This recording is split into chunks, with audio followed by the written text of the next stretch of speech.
Hi, I'm Greta. And I'm Claudia.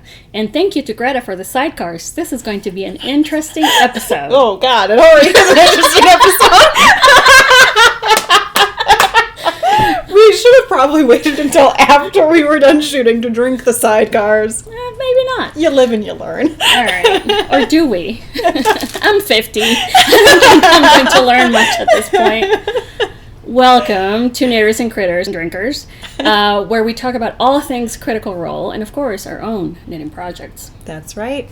This week we're talking about episode 9 of campaign 3, which is titled Thicker Grows the Meal and the Plot. That's a tongue twister, but we're going with it. I don't know if I want a thicker meal. Maybe a burger. So last we left our dashing heroes and heroines. Fern was again making bad choices by going to rat farm. Like the first time she got stuck, the second time she got kicked, and when you transform into a rat, you have a whole 1 hit point. So a little kick can, break that. Yep. And it did. And all of a sudden, Druid Goddess Fern appears in front of everybody. In all that chiffon fabric glory. Right. And, Ashley said she had a plan. And we totally believed her. Yeah. Well, I mean, she doesn't seem that concerned. Yeah. Because Fern has probably learned a lot from Dorian in the last few episodes. Yeah. Dorian, who can charm anybody and any unsuspecting poor guy. Poor that guy guy in the still bar. probably writing sonnets about to Blue Boy Dorian. Right? And her story to the Wilders that are there is that 2 dire wolves chased her. And she's just also worried because Gurge is her lover. Yeah. She and Gurge have been, doing wild the nasty. Man in all kinds of ways. Given the fact that the Wilders, made up the direwolf attack to cover for Gurge. Yeah. Gurge. I feel like I'm going to name her. Right? Like, don't name your kid Gurge, please. Turning into some kind of monster. They're not really buying this. Yeah. But Fern, as I mentioned, has learned a little bit from Dorian and casts Charm Person. And soon enough, she has, this guy wrapped around her little finger. I loved this scene so much. I'm not, a great artist, but I loved this scene so much that I actually did some character art of, Fern and, her pinup girl best, sitting on the edge of this desk with a little syrup bottle. Right? I love your drawings, by the way. Oh, thank you. They are so good. She has also done drawings of our gaming group. Yeah. And I feel like I need to share those. We should share those. Because, we'll post them. Marie-Louise was captured perfectly by Greta. So, the Wilder tells her that a bounty hunter called Artana Vo paid them to help her capture Gurge. Yeah. So Gurge turned into a beast during the fight, which explains the claw marks. And, she took him away to collect the bounty. Yeah. So they go back to Lord Estros's house after this. That seems to be, where they go whenever they have questions. Well, I mean, he has cake. He has cake and cookies and all the baked goods. So I understand the urge. I do kind of feel like sooner or later Matt is going to take away Estros as an option to go to at some point. I mean, they're very low level now, but it doesn't seem like a long-term solution to always right. They run need to Daddy Estros. They need their own nest. But anyway, they go back to Lord Estros's house and they introduce him to a surprisingly well-behaved Chutney. And they also kind of give him the rundown on the fight that happened at the Dreamscape Theater when they fought that mimic-type monster. And they did mention to him that it seems like the clues are starting to point towards the Treshy house. As to the placement of the monster and all of these other clues that they've been collecting. And Estros is a little, not necessarily surprised by this, but he does warn them that the Treshies are extremely powerful in the city. They run at least 3 of the major merchant guilds. And they're definitely just not people to be trifled with. And also, like, they're going to have a hard time making contact. So he does mention that there is a ball coming up, and it's not something he usually attends, but it is something that the city's elite usually goes to. And maybe he can, like, figure out a way to get them invited as well as part of, like, his entourage. And they can then, like, discreetly make contact with and question members of the Trashy House if they meet there. I hope this happens so much. A ball? Yes. Any excuse for, like, fancy dress cosplay Right? or fan art, I am freaking there. So I'll keep my fingers crossed for another few episodes, because I think he said it was like a week or so away. Yeah. So I think it'll take a little bit to Right. formulate that plot. In game time, yeah. Yeah, in game time. But anyway, after he mentions that, they do ask him about Gurge and Artanovo and Estros being Estros. Of course, he's heard of these people. He doesn't know them personally, but he does mention that Artanovo has a sister who works at the Soot and Swill Tavern by the name of Prio Medali.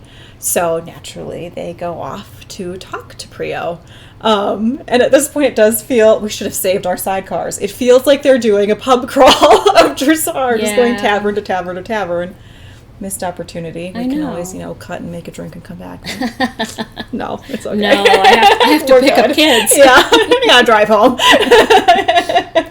So they go to the Soot and Swill, of course. Ashton takes point there because Ashton, being Ashton, got into a fight the last time they were in that bar. Of course he did. So they go and talk to Preo and buy the most expensive bottle of crappy elven liqueur to kind of make up for the fight that they got into. And it seems to smooth things over with Preo. They go back to their table and open up the drinks. And Letters decides to go back up to the barkeep, and it's just like the worst incognito questioning in the entire world. He gets up there, seems to freeze, and just goes, "Hey, so we're looking for your sister. Where's Artana? We gotta know." Yeah. And Preo, of course, goes, "What are you talking about? I'm not related to this person. I've never heard of them." Who? Meanwhile, her eyes are like darting back and forth to the kitchen, which Letters does pick up on. He seems like he's got a pretty good passive perception. I don't even think he had to roll for that one. So he goes back to the table and tells the others what he heard, or what he saw, rather. And Chetney turns himself invisible and goes into the kitchen to investigate. And there's only one person in the kitchen, this like giant ogre fellow who's like banging around cooking the ominously named meal for the bar. Stew. And he finds this door, which is hidden behind this massive bookcase that he just couldn't possibly move on his own. Right. Of course, Chetney, being like this big, mistakes a like rolling bar cart for a bookcase. I don't even think he tried to move it, did he? No. Yeah, I think he just saw it and like tuck-tailed and ran back to the rest of the group. So Ashton and the other menfolk decide that they're going to go help Chetney move the bookcase and see what's behind the door, which means that it's distraction time. Yeah. Letters feels like he's worked up a rapport with the barkeep, so he goes back up to Preo and with a natural 20 starts doing some bottle tricks. It's like Tom Cruise and Cocktail all over again. Yeah, probably just as impressive.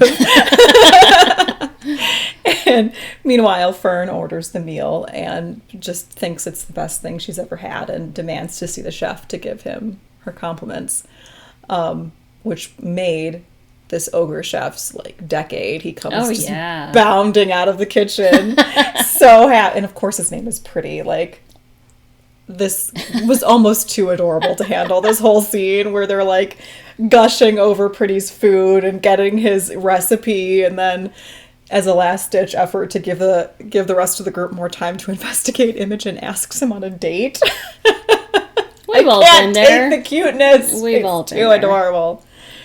But meanwhile, like I was saying, Chetney goes back to the kitchen with Dorian, Ashton, and Orem. They move away the bookcase and open the door to a very surprised Artanovo. And Orem, like, immediately gets shot with a crossbow.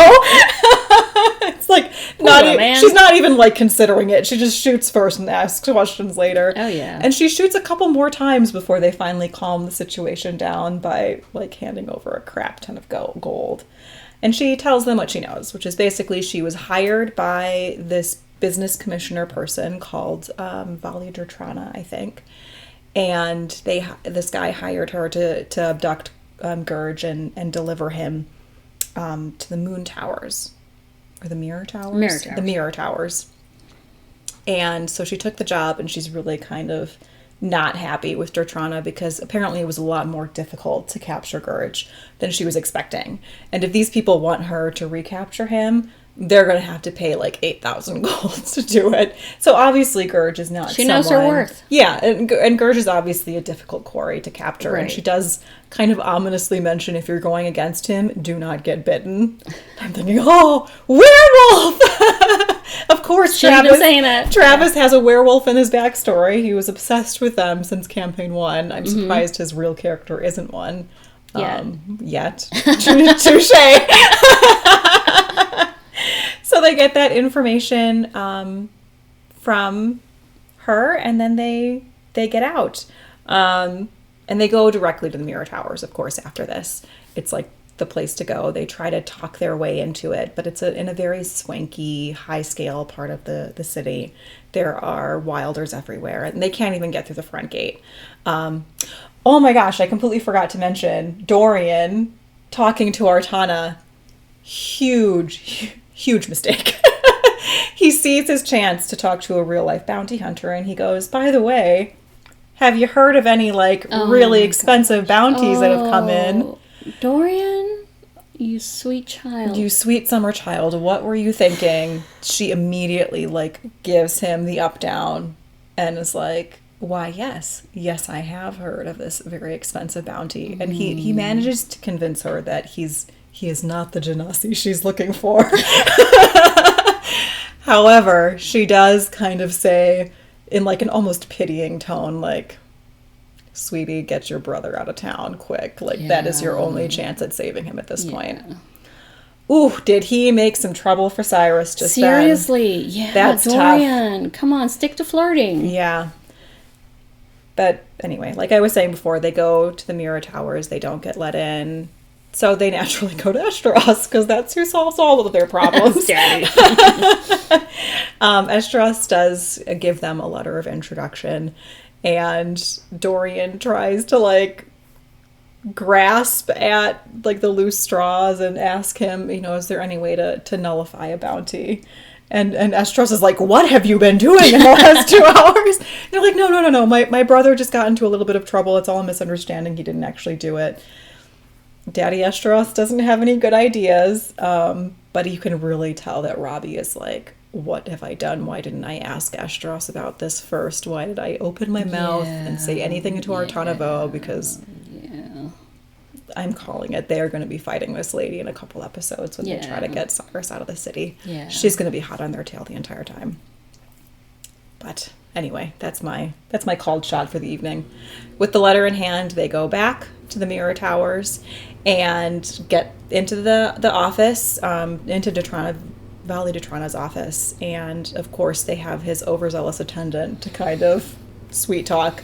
The attendant tells them that Dertrana is already gone for the evening, and it's just too bad. They're going to have to come back tomorrow, and that's not something Chetney is interested in hearing. So very uninterested in that opinion. No. He's like, we are seeing this dude right now. He's got my friend. Of course, he doesn't say that wisely. Right. But Dorian discreetly casts an invisibility spell on Chetney, and Chetney goes and tries to unlock the door, and of course, it's these people on doors. He can't get it open. And Laura, in a spectacular piece of quick thinking, goes, I'm just so nervous. This piece of business is really important. Can I just write him a quick letter? And don't just leave it under the door. Please, please, please. Just put it on his desk so he sees it first thing in the morning. And she didn't, there was no metagaming here. She didn't talk about this with anyone. She just saw Dorian cast the invisibility, realized Chetney couldn't get it into the door, and just magicked away for the attendant to open the door. And he totally takes the bait. He opens the door, completely unaware that Chetney so brilliant is on his heels. I love her she's so beautiful. much. She's perfection. So Chetney, little old grumpy Chetney, starts looking around the office, and he catches a map of the Odoran Wilds. Yeah. bunch of money and a ledger with a note that talks about the Nightmare King. Yes, and Bring Alive. Like, oh my god, the Nightmare King is like the worst name. That was my like 3rd grade teacher. Like, he was horrible, and we called him Satan. And I went to a convent school, so that tells you how awful he like was. Hit with rulers. Yeah, it was really like getting made to kneel on the ground on upturned bottle caps. What? Catholics. I mean... Oh my god! Yeah, like, I never did because I was such a good girl. I really was. It was like everybody hated me. But yeah, that was the thing. They would make you kneel on upturned bottle caps. Because, you know, when I went to school, there were no cans.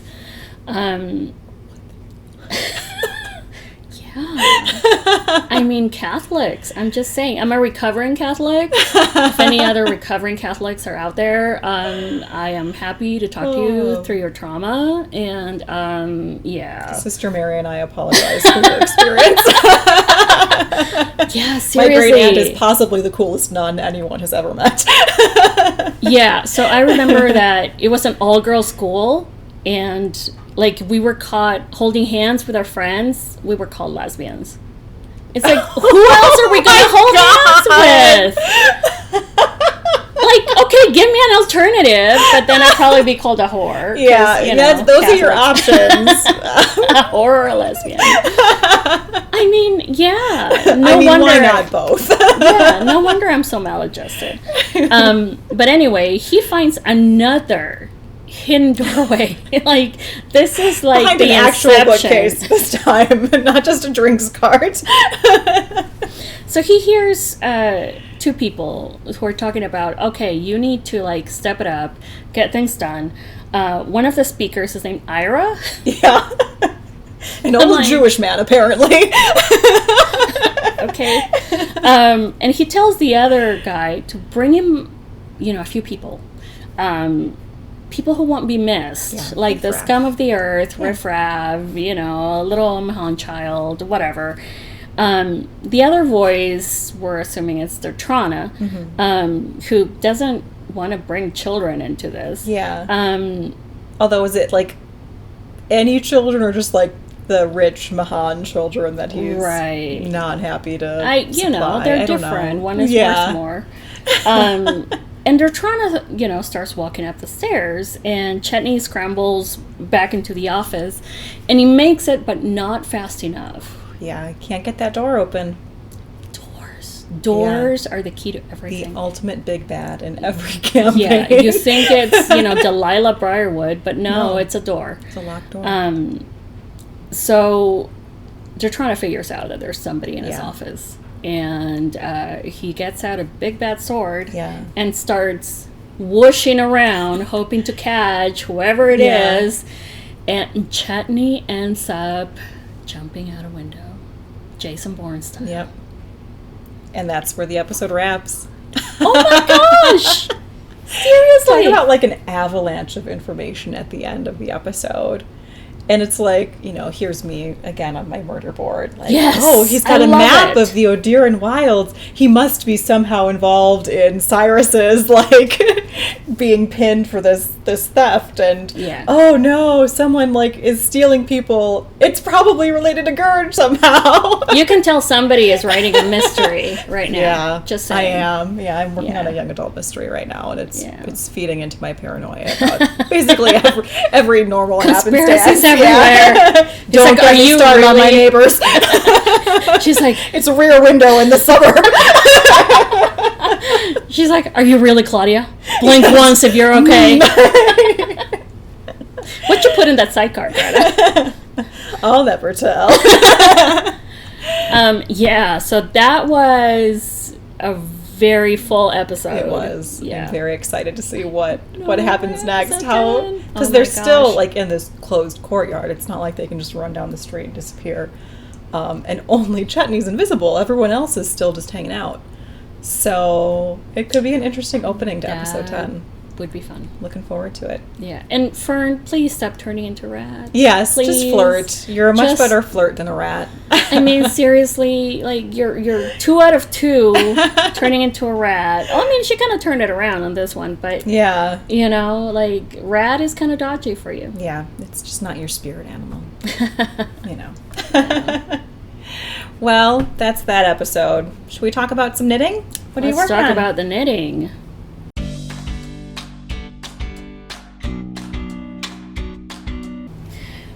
So I have worn this on the show before, but I didn't talk about it a lot, or at all.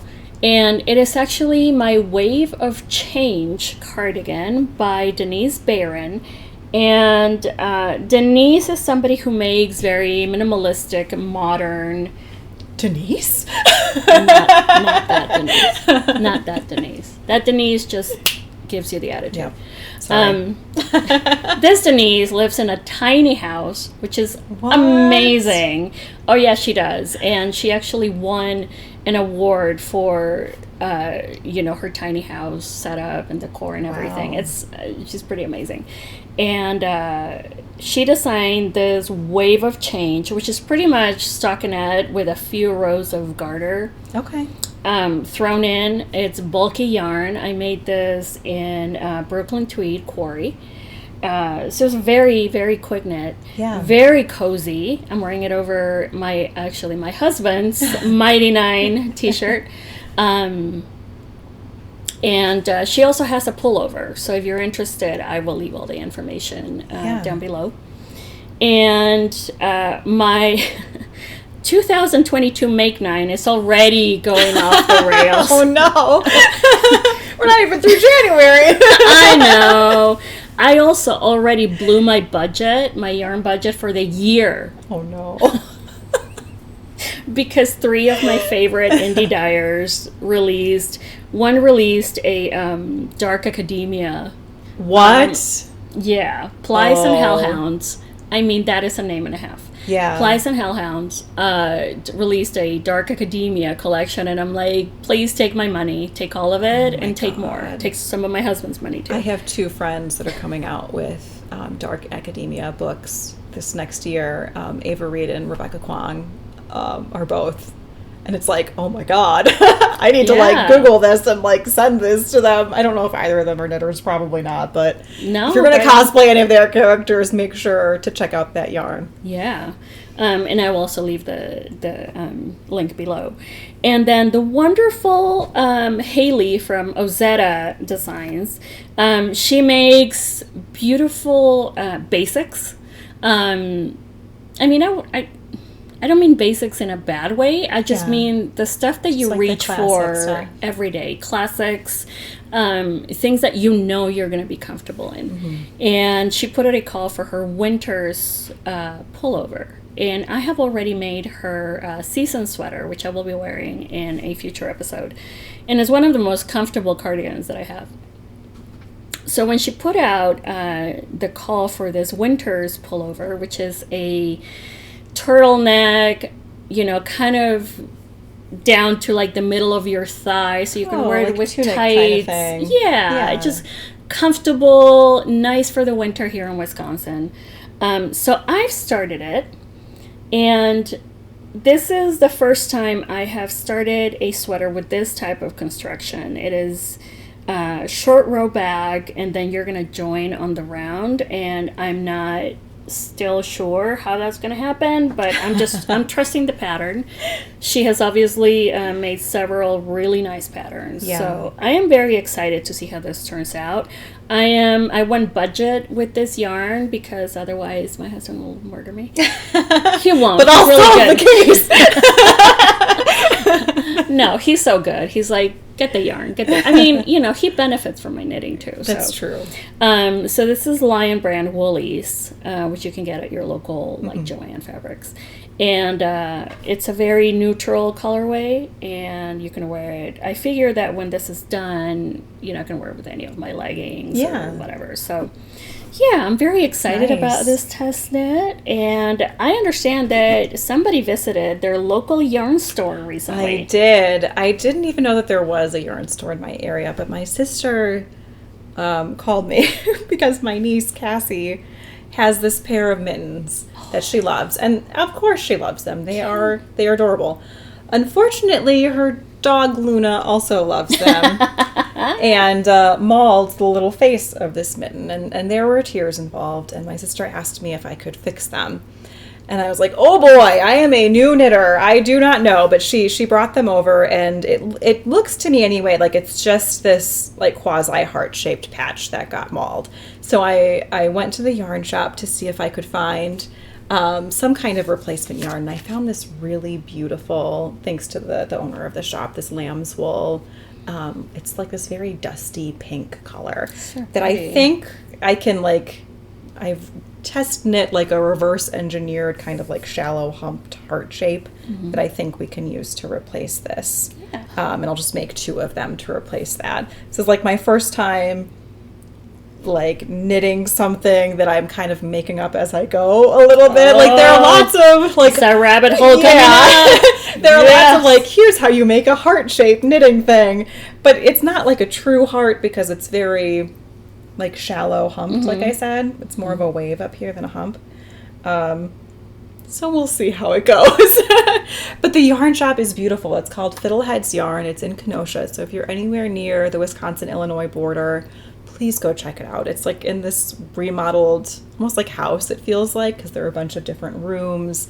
And she offers a bunch of different classes, lots of beautiful yarns. And I even picked up this really pretty, like, burgundy Merlot colored yarn.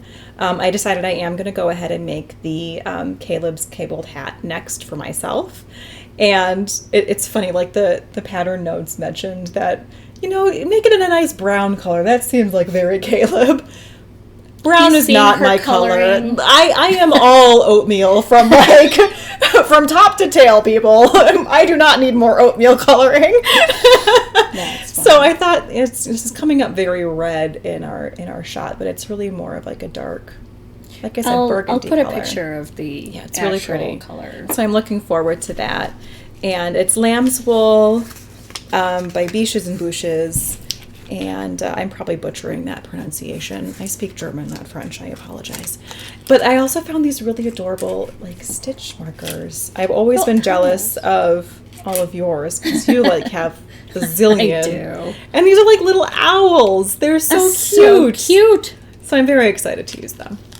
But that's what I'm working on. Very nice. I had this kind of brainwave. I have too many projects that I want to do, and I'm probably not going to get through any of them. But you know how I love Fern. I happen to own... I used to work in the shoe department of a local mall, so I have a lot of really random shoes from the 2000s. But I have these like suede, like 4-inch clog-style heels. And I was thinking, if I just got like a camel-colored yarn, I could like make thigh-high leggings to go with like a Fern style cosplay. And like I already have a light green dress, like it's coming together in my mind. The pieces are coming. Oh so my gosh. That sounds amazing. I might do that after I'm done with the hat. We'll see. Yeah. We'll see. Yeah. I have too many projects. Oh. Yeah, that's always how it goes. I think that's how it is. Once you like get bitten by the bug, you're like, oh, I can make this, I can make that, I can make this. We're having an 80s one shot run by my husband in the next few weeks because it's going to be my oldest boy's birthday, and he loves 80s music. I mean, that child has my heart. It's yours. I'm like, yes. I'm like, best decade for music ever. Yep. And he just loves his 80s music, like Phil Collins, and just loves it. And so my husband decided, would you like me to run an 80s game, Maiden? And he went, obviously. Yes, Dad. So I'm getting, like, that's the only reason I'm not cutting my hair yet, because I want that side ponytail sticking out of right here.